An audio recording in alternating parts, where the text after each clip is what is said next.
by Coalition Media Network, here on the Go Local Live Broadcast Center, 90 Way Boston Street, in the city we love, Providence, Rhode Island. The Naked City, the city of 1,000 stories. Tonight we will tell a few more of them. They'll, however, not just be limited to Providence, Rhode Island. It'll span the gap between how you feel about community here in Providence and what we can do for our friends and neighbors in need across this country. Facebook.com/The Coalition Radio, on the mighty Twitter at Coalition_radio, CoalitionRadio.us, where if you click on our YouTube channel, you can see this and other broadcasts spanning back over the last few months as we join to Go Local Live. A variety of subjects, political, social, seemingly sometimes paranormal. But tonight, we're going to bring community home here to Rhode Island. You can tell it's a crowded studio. We're going to have a little bit of fun tonight, and we're going to promote an event that's coming up in your community very shortly, where you can have a lot of outstanding food, great music in an intimate setting right here on the street we love, Thayer Street, in the heart of Providence, Rhode Island, and at the same time reach across the country to help folks in Houston. We've got a couple of people here in the studio right now. It's a little bit of a tough shot, but over on my far left, we've got Seamus Whedon. Hi. Smith and Whedon, he's part of the group. We're going to talk about his music and what he's going to bring both to Providence in the future and at next week's event. Joining me in studio is Stephanie Carr. Of course, she is with Durk's BBQ. They were on one of our inaugural shows. After extensive research, field testing, scientific data, as well as a wealth and a lifetime of knowledge, I can feel not only appropriate, but actually compelled to say that this is the best barbecue in Rhode Island, bar none. A lot of research, a lot of work went into this, but you're at the right place. Just for the record, I spent my Father's Day there, the one day of the year that I get to pick the restaurant, I get to pick the menu, everything else be damned, that's where I spent. So that's, to me, the ultimate testimony. On the line, joining us from Houston, Texas, we've got a very, very special guest. As you can imagine, in the middle of a very, very hectic period, where just a few weeks removed from arguably one of the two or three most challenging, difficult storms that hit America and American history, we've got Jennifer Touchet. She is the Senior Director of Family Philanthropy from the Greater Houston Community Foundation. Jennifer, welcome to the Coalition. Thanks for joining us at what must be a very hectic time. Thank you for having me. It is a very hectic time, but we are on the road to recovery here. Right. Now, one of the challenges has got to be the news cycle. Now, seemingly just a few weeks ago, you were the epicenter of a terrible storm, but you also had the entire focus of a nation on what was going on in Houston. Americans, I believe, are some of the most generous people in the world. Americans, though, traditionally have what I suffer from what I call short attention span theater.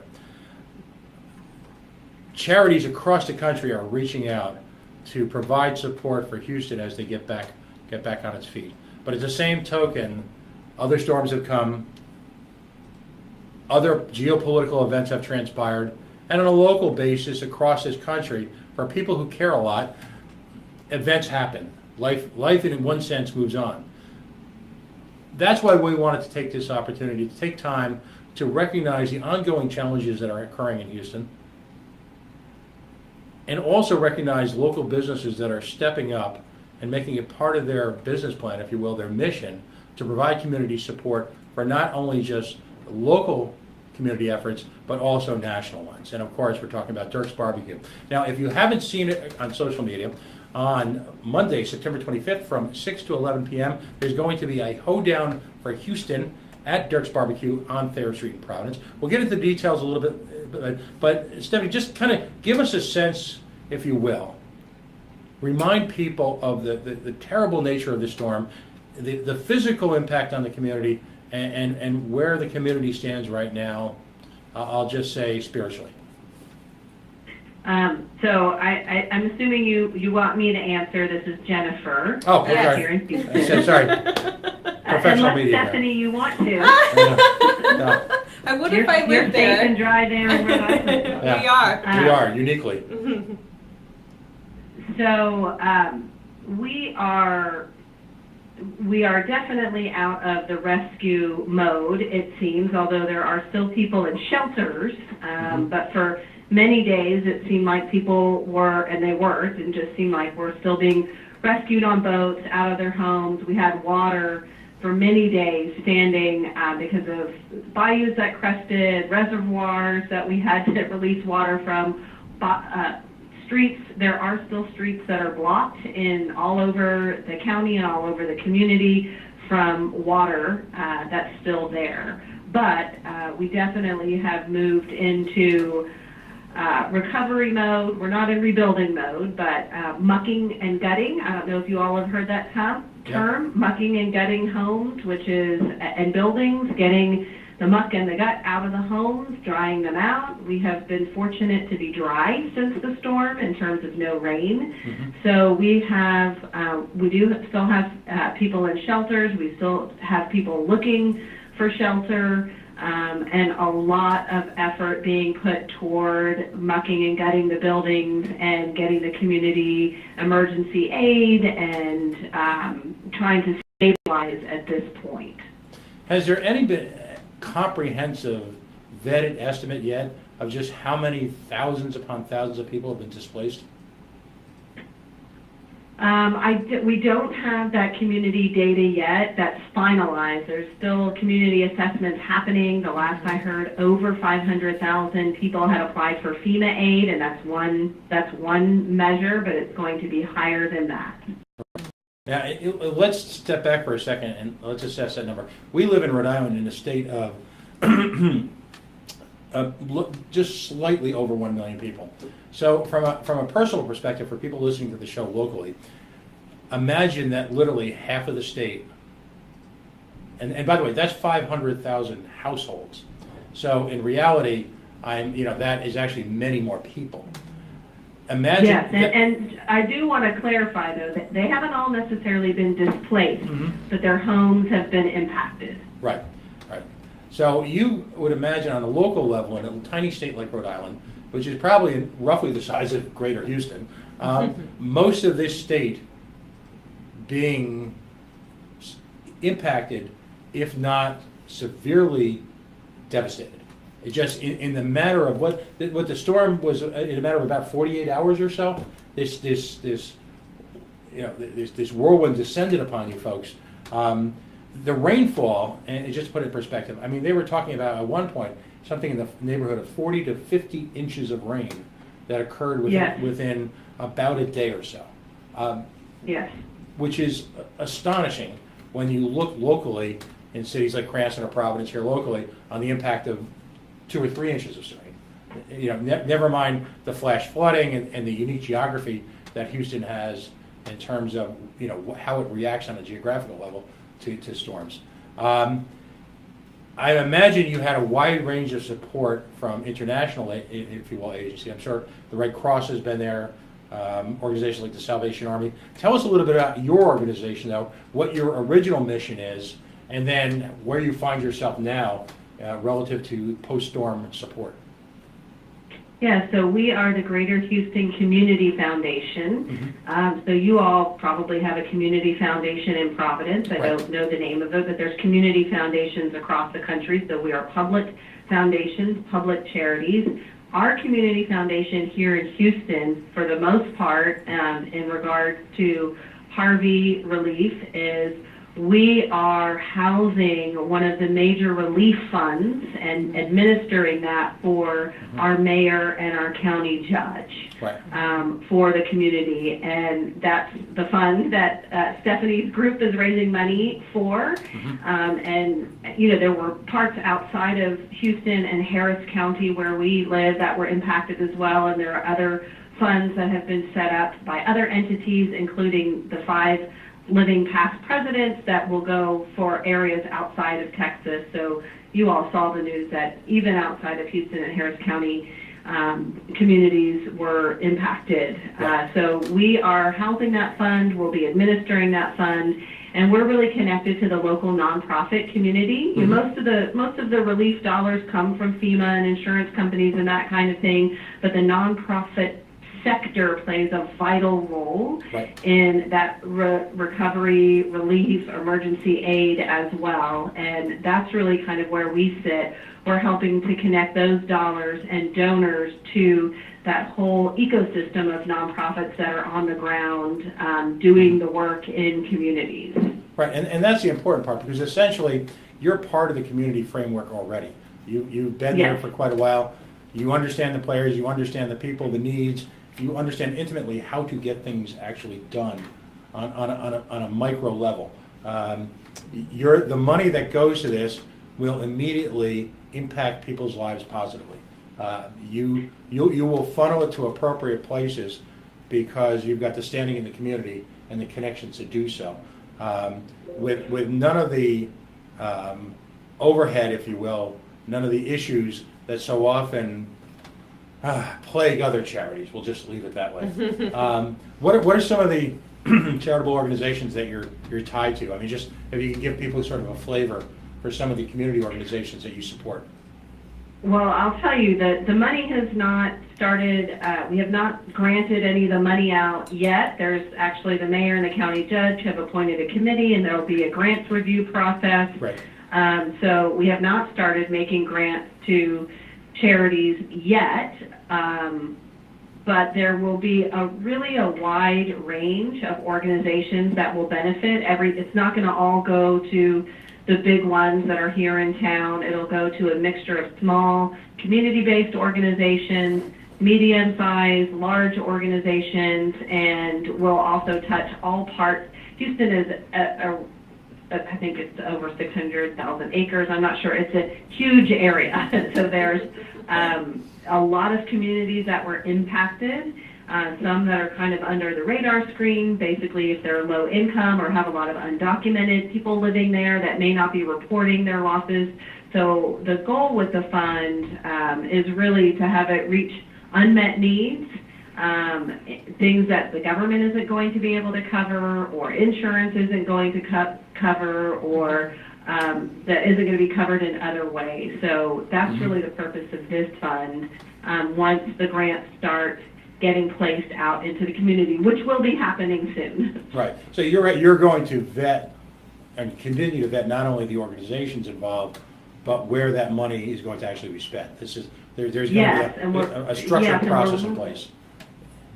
We're really happy that we are going to actually be able to release publicly. We'll be posting it on social media and our website, all of the grants that are made. So we really push for best practices in philanthropy and giving, and transparency is a big part of that.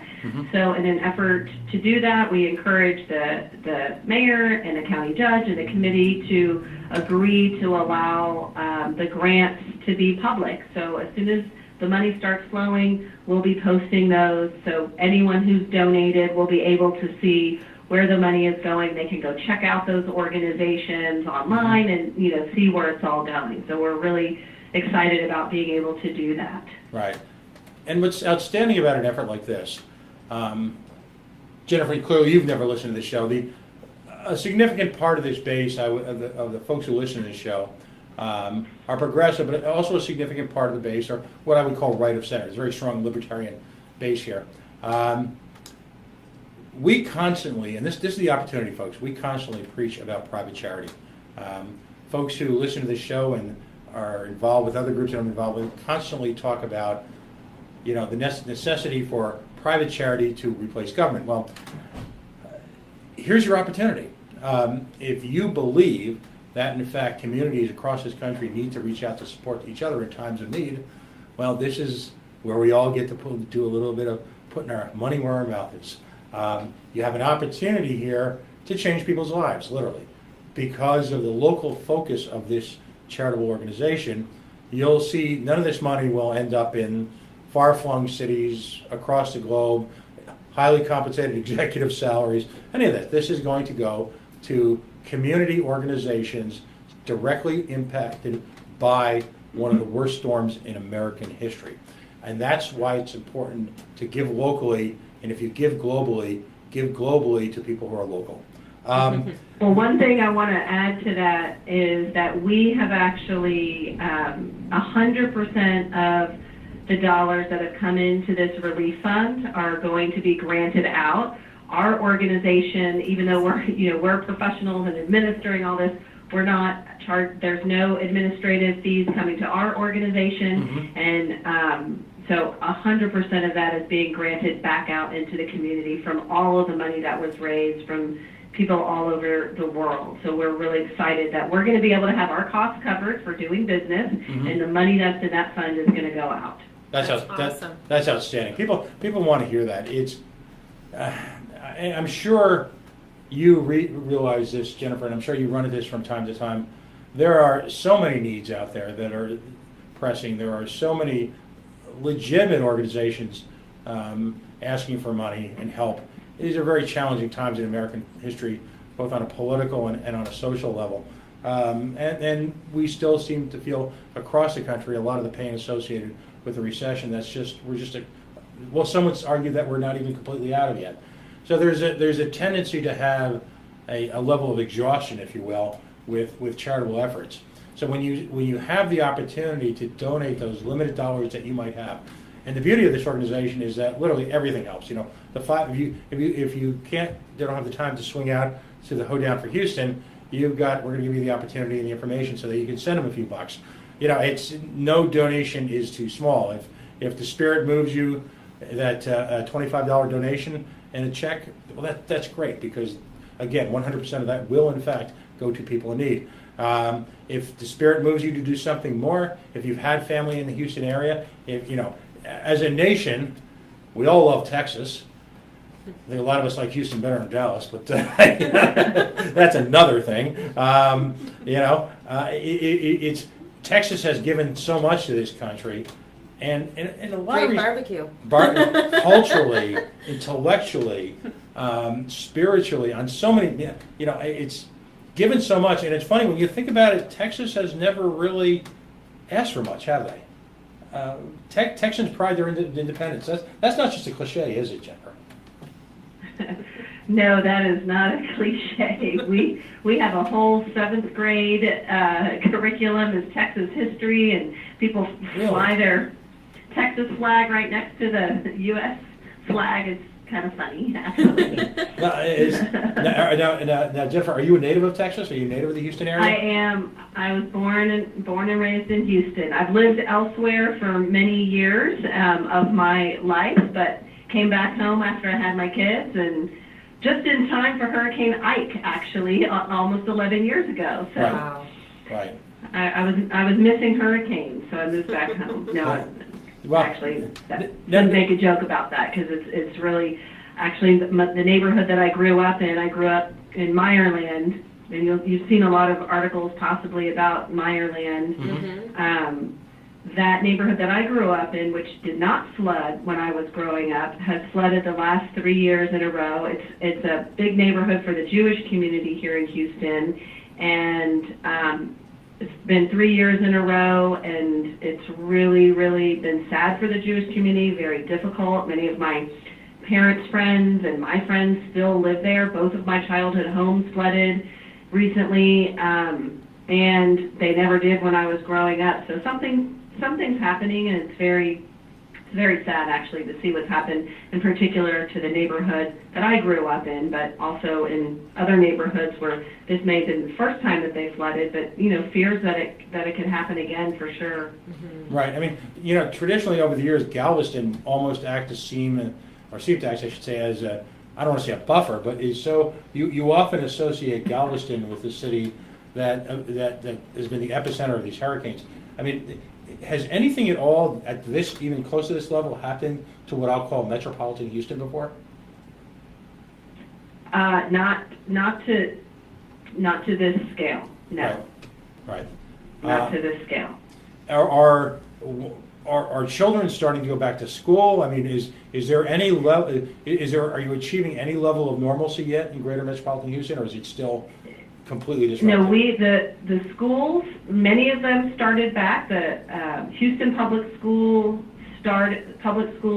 most of them started on Monday. They had to have some rolling start dates because there were buildings that were impacted. In fact, I just recently got, I can try and pull it up while we're talking, an update on the number of schools that are not going to be able to open this year because of the damage, and those kids, of course, are going to be going to other campuses. They've been displaced, and there's definitely thousands of kids who will not be going back to school at the school that is in their neighborhood where they were planning to go to. In fact, I'm pulling that up right now, and I can tell you that number that we just got.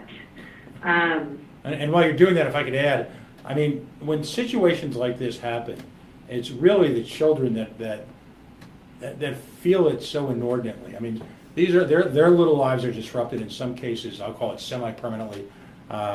There's a lot of stress, a lot of trauma to a small child. You know, so much of, if you've been I'm a parent, of a child's life is actually routine. It's the ability to keep them in a happy routine where they're in a safe space. You know, this is, you know, the long-term consequences of this are yet to be felt, and so many of these children now are living in shelters, and it's just really just it's changed their lives in some cases. I wouldn't say permanently, but the long-term ramifications will be with them for quite a while. Yeah, we're one of the areas that we're definitely looking at, sort of in terms of long-term recovery, is mental health services, and you know, some kids especially. I mean, you know, who had to evacuate off of their roofs, who had to float in an inner tube to get to safety. This happened very fast in a lot of neighborhoods that had never flooded before. Well, those kids are experiencing some level of PTSD. We're really going to need a lot of mental health services and a lot of coordinated effort in that regard to recover from this for so many kids. So I do have that number. 9 of the Houston Independent School District schools. Now, I don't want to forget about the other areas, but I just have the HISD numbers. 9 of those schools were so severely impacted that their doors will not be able to open this year. And as a result, there are several hundred teachers and approximately 7,000 students that have to be relocated to other facilities for the entire school year. Right. Crazy. And that doesn't count all of the other kids who are doubled up in an apartment, or not, you know, having to commute longer now, or living in poor conditions, or they have not been able to muck out their houses and they're still living in their homes that are growing mold and all of those kinds of things. So those are just the kids who are not going to be able to go back to their same school. So very big impact in our region. Right, and this is a community that, you know, and I'm speaking on a macro level here, that is not known for, I'll call it, an extensive mass transportation. I mean, you know, folks have, you know, in the automobile industry, you're talking about hundreds of thousands of vehicles have literally been wiped out in the space of 48 hours. Yes, that's been a big impact. Our public bus transportation system, Metro, was shut down, I want to say 7 days, and many people, even though we don't have an efficient system, and a lot of the roads were shut down, so a lot of people, even that didn't flood, were not able to get to work for anywhere from 3 to 12 days, and that was lost wages, lost income. You know, people who, if they don't work, they don't get paid. Right. So there's been a financial effect, even on families that did not flood, that were maybe living on the edge, paycheck to paycheck, Right. because of what happened with our transportation system, our streets, or people who are dependent on their cars and just their cars flooded, that still have no way to get to work. You could not rent a car. You know, cars are just still getting towed now. So it's a big problem because we are so car heavy, and many people lost their cars, and that is their main source of transportation for getting to their jobs. Right, and I want to stress that and I've got a lot of personal experience with this. I work in that industry during the day. It is not easy for people of lesser means to simply walk out the door, write a check, and have life go on. Folks who live on the edge, you know, unfortunately, and I find this a difficult term, when we talk about the working poor, these are folks who, as I would put it, are always living on the verge, on the edge of a financial breakdown. It really only takes one precipitator event to push them into a situation where even that 30-hour-a-week job where they were somewhat underemployed goes away because of the business issues surrounding a storm like this. There are folks, good folks, who need your help, and this is a community that's given so much to this country, seemingly forever. So it's stunning in one sense to see Texas all of a sudden be in a situation where they could benefit from assistance from other folks because they've given so much to us. And interestingly enough, we are so generous in giving to people around this world that this does give you an opportunity to look to home, to look to Florida, to look to Texas, just like we did when Superstorm Sandy hit just a few years back. This is even worse, though. So why don't you tell us the website and the address where people can send money to if they're not able to go to this? Sure. Yeah. Also, we have an easy way. You can text to give also. Mm-hmm. So you text Harvey with all caps 2017. So Harvey 2017. You text that to 91999. Mm-hmm. And then you'll be prompted to enter in your credit card number, and you can make a donation that way. Mm-hmm. You can also go to our website, which is GHCF, like foundation.org. So GHCF.org. It stands for Greater Houston Community Foundation. And there's a little click here to donate now by credit card. If you want to send a check, there's some other links there that you can click on to get the information for how to send a check, how to wire money, how to do ACH transfer, any way you want to do that. We also, at the very bottom on the of that page, there's a link that you can click on that tells you information about the Hurricane Harvey Relief Fund. I know I talked a little bit about it here, but you'll get updates there about what the purpose of the fund is for, and follow us on social media, which is at Greater Hugh, HOUCF, which stands for Community Foundation. So at Greater Hugh CF. We're on Facebook and Twitter.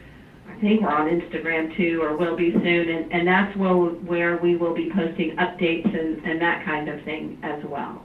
Super. Awesome. We will be posting all of those links as we share through the Coalition social media network, the artwork, and the link so that you can go onto Eventbrite and buy tickets. In fact, today's show announcement at coalitionradio.us and on the facebook.com/coalitionradio, we advertise directly from the Eventbrite link so that you can purchase tickets there for the event.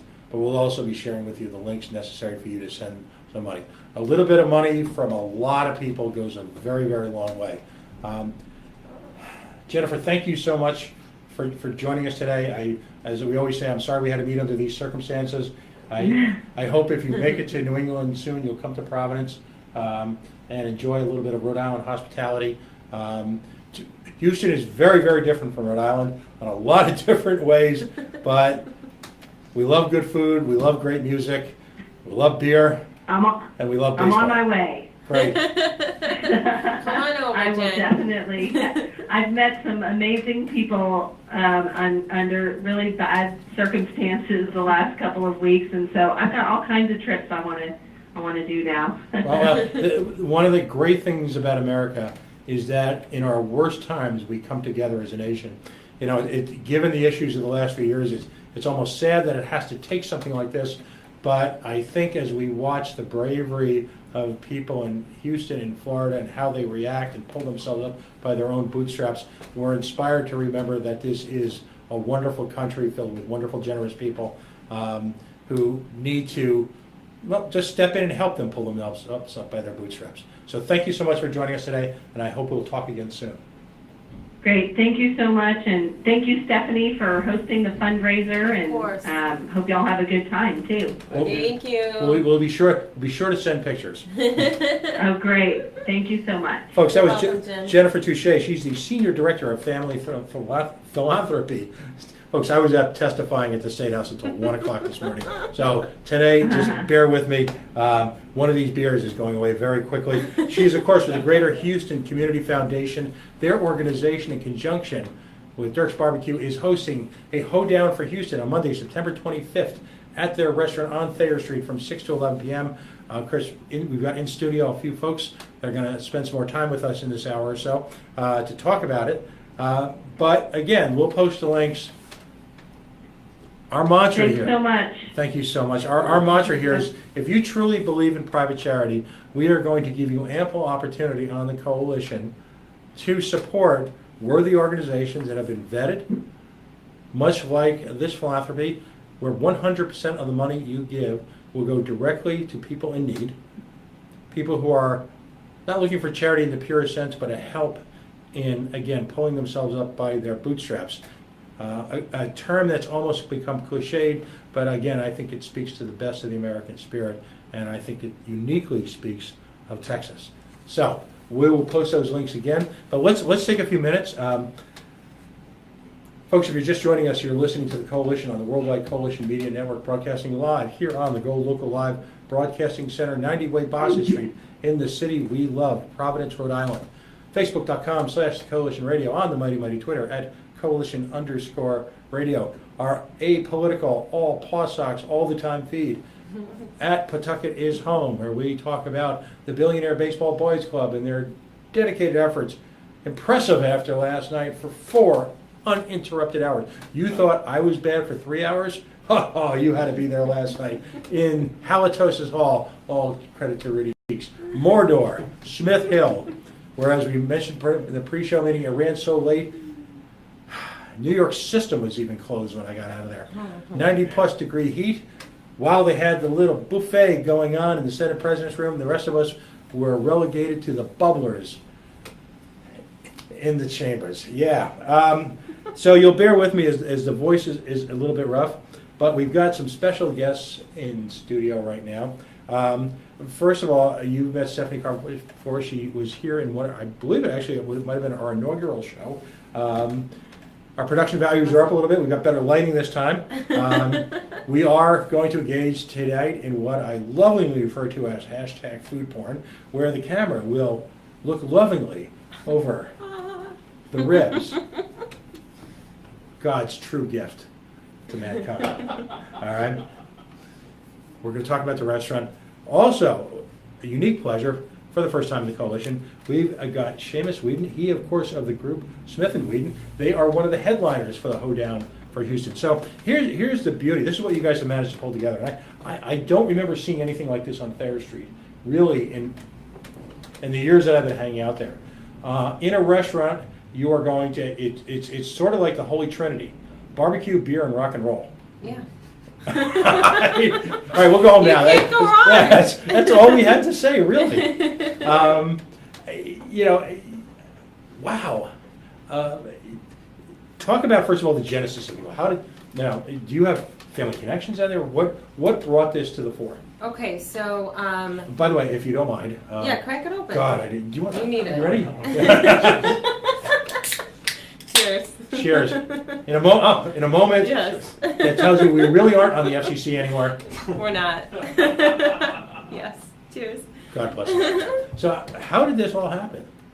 So, one of our chefs is originally from El Paso, and one of our bartenders has family down in Houston, so it kind of hit close to home. And we just kept seeing and hearing about, all the devastation happening down there, and we knew it was one of the worst ever. And, one of our mission and our goal at Durk's Barbecue is to give back to the community whatever we can, like you said before, whether it be locally or, afar for our fellow Americans. So I love events, and I thought, if we're going to do an event, we're going to have a charity tie-in. We're going to raise a ton of money for folks that are in trouble down there. So, yeah, just all kind of fell together too. We, our friends from China are contributing. Our friends from Deep Eddy, they're both from Texas. They're contributing to the event. Smith & Whedon, we asked them if they'd love to play, and they said, of course. We ended up getting Ian O'Neill from Durk. He'll be coming in from Florida. They're actually on tour right now. Right. Coming in just for that night to perform. Seamus is going to talk more about the bands, but we also have a bunch of raffle prizes that people have donated. Mm-hmm. We have Bruins tickets, a guitar from Shiner, all sorts of silent auction items that we're going to be on display for people to bid on that evening. So, and a special cocktail list, a special food menu. Mm-hmm. So one of my favorite movies of all time is a movie called The Last Waltz. All right, and if you haven't seen the movie, it is the final concert of the band. If you're of a certain age, you yearn for that event where you've got that perfect combination of community feeling. It's sentimental. You've got great music, great food. I get the sense that that night's got to be the potential to be one of those great nights in Providence where if you miss it, you're going to regret it. right. You really will. You know, there's earlier this year, Tony and I were peripherally involved, and I went that night to a gala that was held in benefit for Rudy Cheeks over at the Vet Cafe, and Rudy is really one of the seminal figures in Providence music, in Providence art, in Providence everything, comedy, culture. If there is a ethos in Rhode Island, in Providence, he helped create it. He really did. What's fascinating to me about this, because I'm old enough that I've got perspective on multiple generations, there seems to be emerging, and this event is a prime example of that, an ethos similar to that which was in Providence in the 80s, where you had local bands working with local leadership, semi-political, but local community activists, working with local businesses to create that kind of feel. And it's not just a feel that you'll have at the bar that night having a drink, but it's the feel where if you walk into any one of a number of business institutions, if you will, in this city, you'll instantly feel like well, to be blunt, it's a scene. And scenes are not something that you can create. Scenes are organic. Scenes have to happen because of that unique combination of food and music and art and people and politics and social causes. And the way you create scenes is simply by creating your own scene. And you do that when you have events like this, and then that becomes the fabric of a bigger scene. And then all of a sudden, you've got a movement. And then all of a sudden, you've got a community. And when that happens, there's magic. Because, like I said, you can't just break glass, add water, mix it in. It has to happen organically. It has to happen because of people. And that's what I love about this, because I feel like that we are on the verge again of Providence being a scene. We've got some great local bands. Tony Jones, my producer, has been involved in local music for years in a variety of sources, variety of places. This show would not exist if it weren't for him, because this show is an outgrowth, a spin-off, if you will, Tony, right, of the Tony Jones show. Sort of like when Rhoda got spun off of... I'm Tony's Rhoda. So this is what we need in this town. Because for I've been here long enough, I'm not a native, I've been here long enough to enjoy the last few years of the Rudy Cheeks era, if you will, the scene that they created. The first night I moved into Providence was the night that the original Lupo's closed. So a friend of mine who was going to grad school said, "Hey, let's go to this bar, Lupo's." And I walked in, and you had this astonishing place. You walked in and instantly felt connected to the music. All right? By the way, I say that as someone who's probably seen The Dead over 70 times, and as far as a variety of other music groups. Anyway, if my kids are listening, I drink beer. But in that night, it was almost a feeling like it was an end of an era, because Lupo's and a few other bars had really created that ethos, that scene.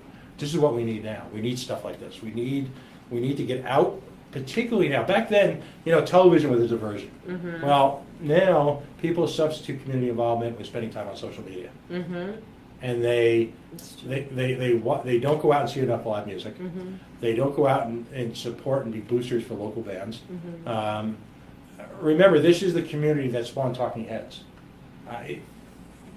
And so many other great groups, but the potential is here. So, anyway, I digress, but that's why when I saw this, I just instantly fell in love with this, and the food didn't hurt either. So you've got a special menu going on.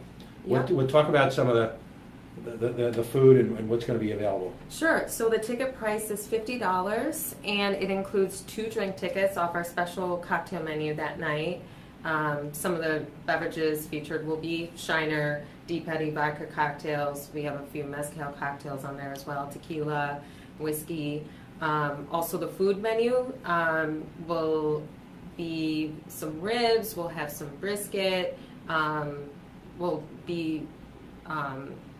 have the Frito pie, which will Sweet Jesus. be making its debut that evening. Tony, you hear that? Frito pie. Yeah. I'm not even sure exactly what it is yet, but you see, here's the thing. Down south, where I may have been a few times, cafeteria food is an art form. A cafeteria is not what you and I think about with the cafeteria lady, all right? The cafeteria, it was just is a restaurant, like a bistro is a restaurant. It speaks to just the style of food and the style of delivery. So for years, if you went to a WT Grants, and again, I'm predating your generation, and yours, but one of the things that you would get was chili and Fritos. So down south, you would have this incredible, think about that. Yeah. 2 of the basic food groups, just all in one. Sounds Fritos and chili. So if it is what I think it is, you just have this incredible mix of all that is good in this world. Oh yes. All right. Yeah. And so that's why when you say that, like, the alarms go off because it just sounds fabulous. Yeah. I can't wait to try it. Yeah. and of course, it wouldn't be complete because the folks who haven't seen the coalition before, if you didn't talk about the style of food. Well, the first time you brought food here, what I was impressed with so much was the quality of the meat. If you're a fan of barbecue, what you understand, it's not the sauce. The sauce is important. The rub is important. Right. But so many alleged barbecue restaurants, particularly in New England, where you're 1 or 2 steps removed from the real deal. This ain't Missouri. This isn't Mississippi. This isn't Texas. This isn't Colorado. 4 of the great homes, Tennessee, South Carolina, where they all have, North Carolina, where they have all their own flavors of pulled pork, brisket, all these things. By and large, what we're getting up here is sort of a fusion, particularly in the chain restaurants, of what we think barbecue is, right, and what they think is going to sell. Right. That's how you run a business.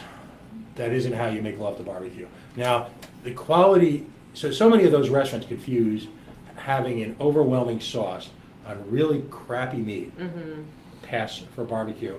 And if they throw enough of it on the platter, you'll keep and you charge not by the pound, but you charge by the calorie.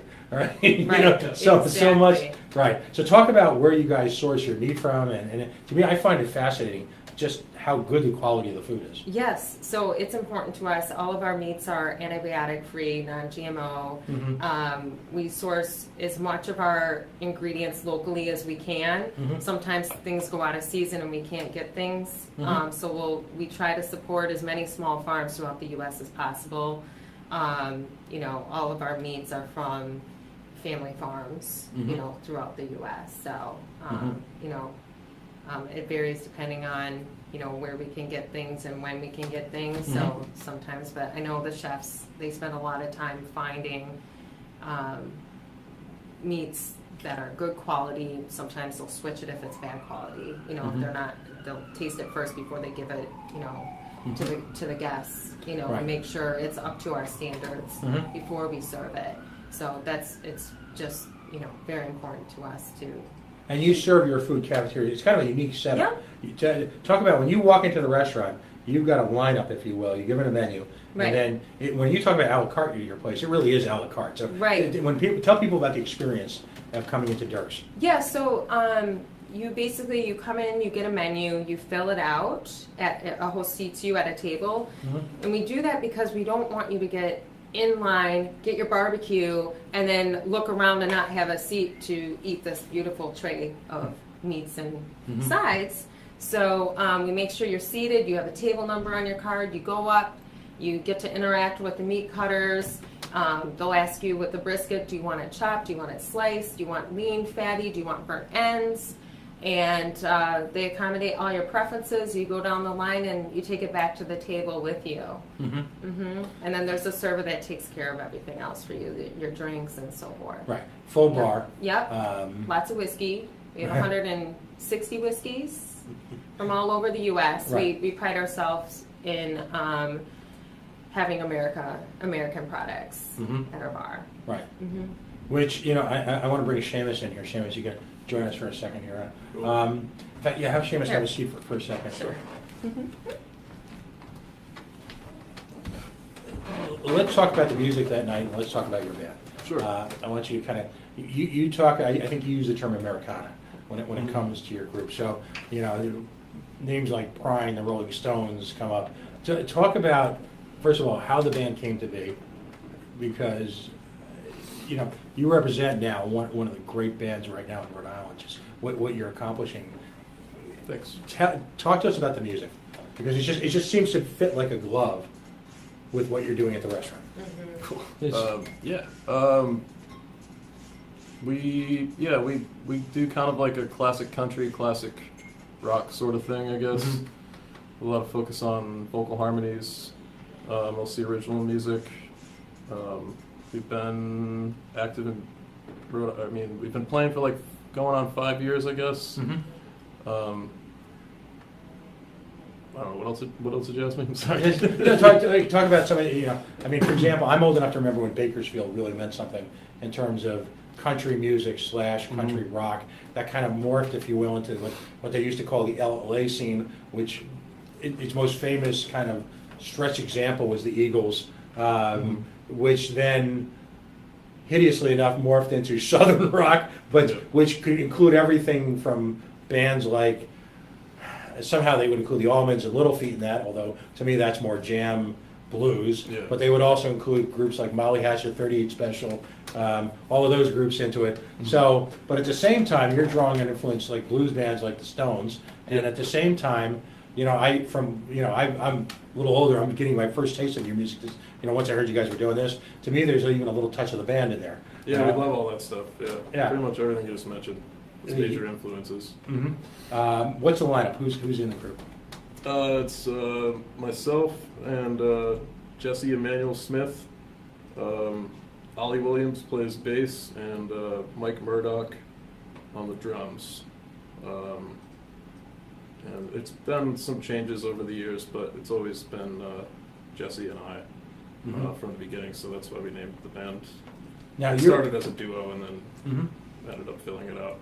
Now, you're as likely to do a rock bar as you are a folk festival. Yeah. In fact, you've done some of the big ones. Tell us about your experiences. Yeah, we did Newport last year, the year before last.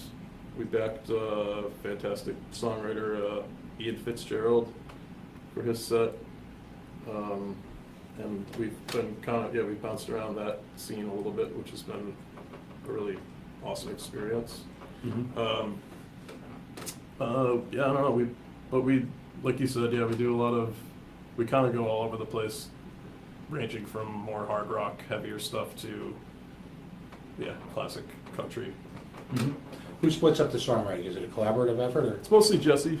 Yeah, everybody's got songs, but he leads the charge on that for the most part. Yeah. Where can folks? Now we're going to be able to see you Monday, September 25th. Hoedown for Houston at Durk's Barbecue on Thayer Street. But where else can folks see you in the coming weeks? And just as importantly, where can people buy your music? Well, you can. We're doing a thing for the Chefs Collaborative at Shartner Farm. I believe it's first, Sunday, October 1st, which is always a really great event. I think I'm not sure if there's tickets still available for it because it sells out every year, but that's like the third or fourth year we've done that. It's always a blast. Other than that, we don't have too much. We'll be at Nicanese November 18th. We'll be in Boston at State Park in Kenmore Square October 11th. And if you want to listen to us, you can find us on, probably the easiest thing is just to Google it, Smith ampersand Whedon, or Smith AND Whedon, and that'll direct you to all the social media, and you can find us on Spotify, on YouTube. Excellent. And Facebook, I think it's facebook.com/Smith and Whedon, the word spelled out, and Whedon, where you can get updates on the band's activity. Now you've got some other folks. This has got the potential to be sort of a jam session. Hopefully what we're going to see is crowds spilling out of the streets. We're going to see people meeting, people drinking, people otherwise engaging in non-social media based, actual physical interaction at actually hopefully a variety of levels. But who else are you going to be joining you? We got our friend Ian O'Neill, who's going to be playing from Durk, great songwriter, great dude, and just added our friends, one of my favorite local bands, the Z Boys. Yeah. Great instrumental, mostly instrumental music, ripping guitar player, crazy drummer, great bass player, just a really solid, sort of new band that is just really killing it and is a blast to watch every time. So should be a really great night. What do you think of the live music scene here in Rhode Island? I mean, it seems to me as somewhat of an outsider, we're kind of in transition, but what are some of your, if you don't mind me asking, I'll put you on the spot here, what are some of your favorite venues? Probably favorite would probably be the Columbus Theater. Also love Nick and E's for that real,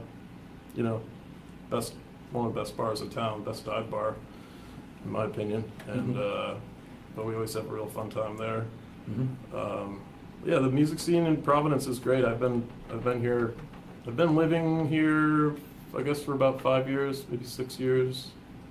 I've lived a lot of different places, and I really like it here enough. This is the longest I've lived anywhere as an adult, so I'm sticking around. But despite in my political life, I'm often seen somewhat passionately arguing about the problems. I love this city, and if you're a musician, if you're an artist, if you're a restaurateur, right now it's an amazing place to be. Yeah, there's huge opportunities. Yeah. There's, I wish in my heart of hearts that those in the powers to be would make it a little easier, which they could do, but that's another conversation. Yeah. But it's in a lot of ways, because of this chemistry and because of the community. When you look at challenging professions like art, like music, like restaurants, which are so subjective, so finicky, and quite frankly, so reliant on true hard work and a high element of talent, the community that's here that supports each other is really what makes it different. I mean, I often mention that if it wasn't for Brown, if it wasn't particularly for RISD, if it wasn't for the restaurant community here and the arts community here, we would be, I hate to disparage Bridgeport, but we'd be Bridgeport. You take away that element, and we are like every other, flyover city in America, which sadly has been, again, I've traveled over the South for 30 years now, and into the Midwest. Once great little small towns have been replaced by intersections with chain restaurant here, Walmart here, this here. Providence has largely withstood that. Yeah. But this is the equivalent of a musical T-ball. For you as a musician, particularly someone doing original music, how important and what does it mean to you when you go into a Nick and E's or when you go into a local joint and you see a full crowd of people in person looking and really looking to you for your music? It really makes it, feel like it's worth it, Yeah, it's great. I don't know.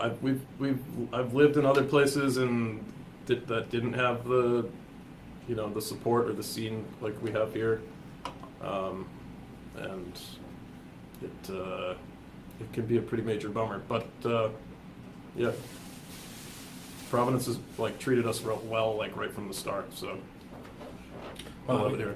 We'd love to have you guys come on. We're going to be experimenting with a couple groups. We'd love to have you on. We'd be honored, actually. You're here. This is kind of interesting because again, I'm going to put you on the spot a little bit. Here you have this somewhat small but focused studio right on the street. Yeah. All right.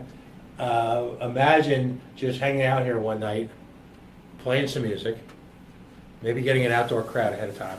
I'm determined to turn this into the Kathy Lee equivalent on a Friday night of the Today Show. Yeah. Maybe you can play a little bit. You and I in the band, we can cook together. Do a little salad, a little healthy cardio.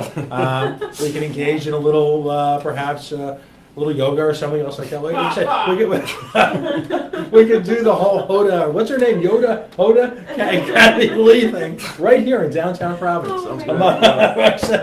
I think, great ideas come when there's barbecue and beer. Come on back. Let's all three of us kind of crowd in here. It's not the greatest optics, but it drives home the point. You stay right here. So again, it's the Hoedown for Houston. Yep.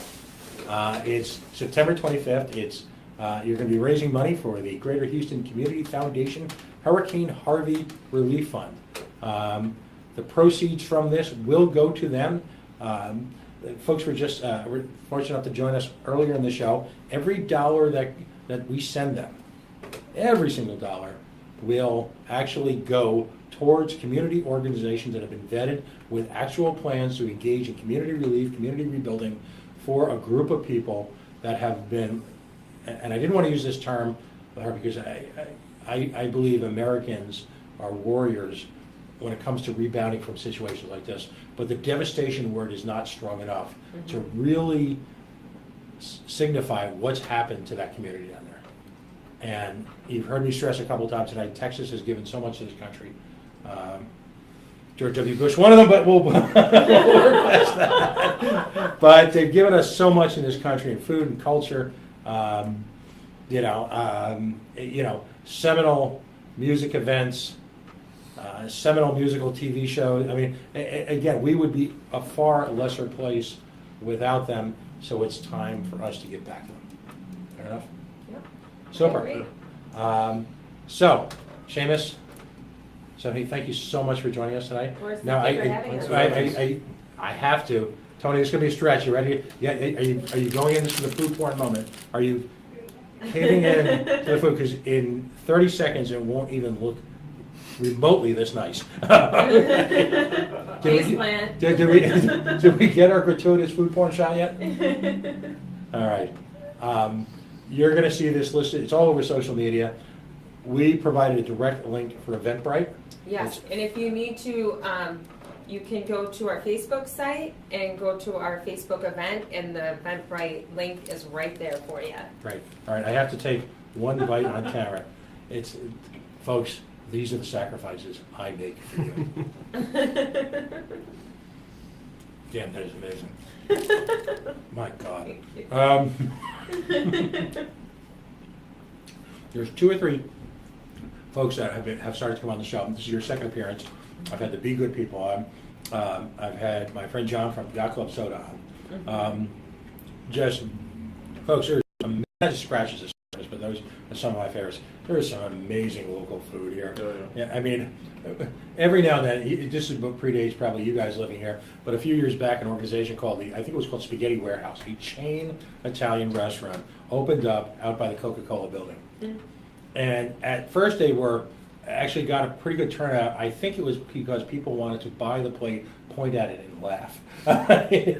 Because the notion of chain food anything, when you've got these type of restaurants here, is just hard. And if you look around the Providence landscape, there are so few of them, because why would you even bother? Yeah. So take advantage of Thayer Street.